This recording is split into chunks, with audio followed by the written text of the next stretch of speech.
कुरुक्षेत्र लोकसभा के रण में भाजपा के प्रत्याशी नवीन जिंदल को भारी जनसमर्थन मिल रहा है।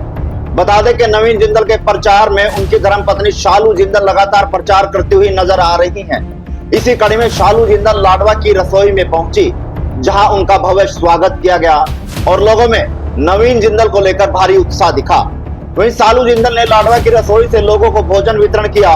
वहीं शालू जिंदल ने कहा कि हमारा परिवार कुरुक्षेत्र को विकसित कुरुक्षेत्र बनाना चाहता है और आप सब मिलकर कुरुक्षेत्र की उन्नति और प्रगति के लिए भाजपा के प्रत्याशी नवीन जिंदल को वोट करें और उन्हें भारी मतों से विजयी बनाएं। और क्या कुछ कहा शालू जिंदल ने, आइए दिखाते हैं। इंडिया की, ताकि जो नंबर 1 मोदी जी का जो है नंबर 1 भारत होना चाहिए देश में, पूरे विदेश में, वो सपना उनका साकार हो सके। इसलिए आप सबको मैं बहुत एक आग्रह करने आई हूँ कि आप अपना आशीर्वाद अपने भाई, अपने बेटे नवीन जी को दीजिए, जो आपका हरियाणा का बेटा है, और उन्हें भारी मतों से यहाँ से विजय बनाइए।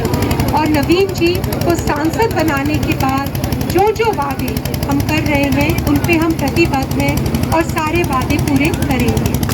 और अंत में मैं ये भी कहना चाहूँगी कि अभी जो पिछली 2-3 मीटिंग्स में मैं गई थी, वहाँ पर एक किसान भाई ने मुझे एक बहुत ही अच्छा योजना का एक आइडिया दिया है, जिससे हमारे कुरुक्षेत्र के जितने किसान, जो मेरे बुजुर्ग हैं, मेरे भाई हैं, उनको बहुत फ़ायदा होगा।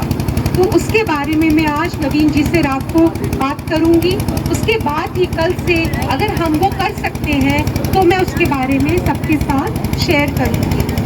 एक और दुविधा जो मेरे दिल में है, जो मैंने यहाँ देखा है कुरुक्षेत्र में, जो मुझे पता चला है, यहाँ पे नशे की लत युवाओं को बहुत लग गई है। वो ये बहुत ही बुरी चीज़ है, जिसके कारण हमारा जो भविष्य है कुरुक्षेत्र का, वो पूरा का पूरा हमारा खराब हो सकता है। जब नवीन जी को इस बात का पता चला, हम रात को 1 बजे तक बैठे हुए थे, बात कर रहे थे, तो उनको भी बहुत दुख हुआ। उन्होंने कहा, अगर मैं सांसद के रूप में कुरुक्षेत्र में आता हूँ तो मैं ये प्रतिज्ञा करता हूँ कि नशे की लत को मैं एकदम हटा दूंगा। पर ये कैसे होगा? ये होगा अगर हम उन बच्चों को फिटनेस की तरफ लेंगे हर गांव में, ताकि वो बच्चे जो नशे की लत में हैं वो वापस फिजिकल फिटनेस में आए। जो बच्चे स्पोर्ट्स करना चाहते हैं उनको स्पोर्ट्स की तरफ लेके जाएं। जो बच्चे बेरोजगार हैं और नशे की लत में चले गए हैं उनको स्किल ट्रेनिंग में लेके आए, ताकि ये नशे की जो लत है ये पूरी की पूरी खत्म हो जाए कुरुक्षेत्र से। नवीन जी का क्या सपना है?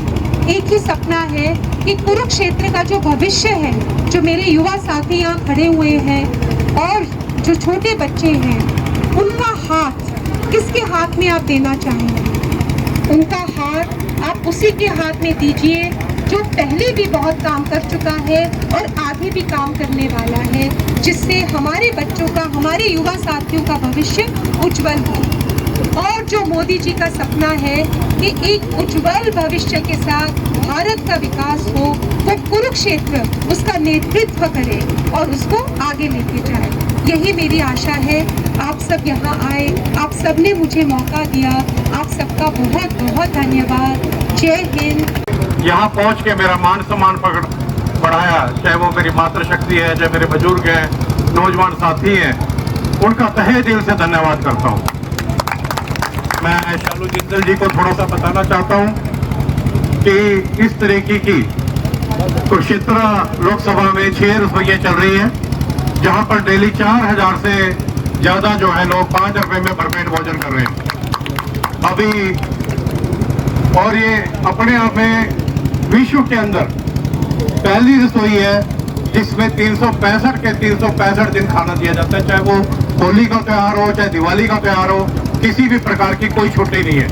जहाँ भी कोई रसोइयाँ चल रही हैं वहाँ पर आपने देखा होगा कि सैटरडे संडे की छुट्टी है या कोई तीज त्योहार की छुट्टी है। तो मैंने जब नेट पे ये सारा सर्च मारा तो पता लगा कि 365 दिन जो रसोई चल रही है वो सिर्फ यहाँ हमारी 6 रसोइयाँ चल रही है।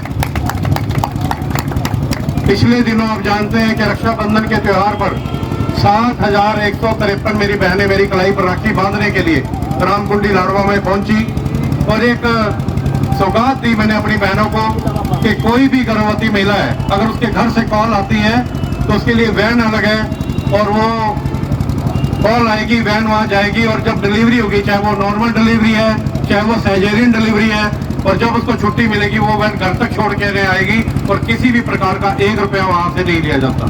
तो इस तरीके से बहुत से काम चल रहे हैं। मैं अब मुद्दे की बात पे आता हूँ कि जिसलिए हम यहाँ पर इकट्ठे हुए हैं। देखिए, अभी बन गांव में पिछले 15 दिन पहले बहन शालू जी, मैं किसी घर में गया, वहां पे चूल्हा जल रहा था और दोपहर का टाइम था।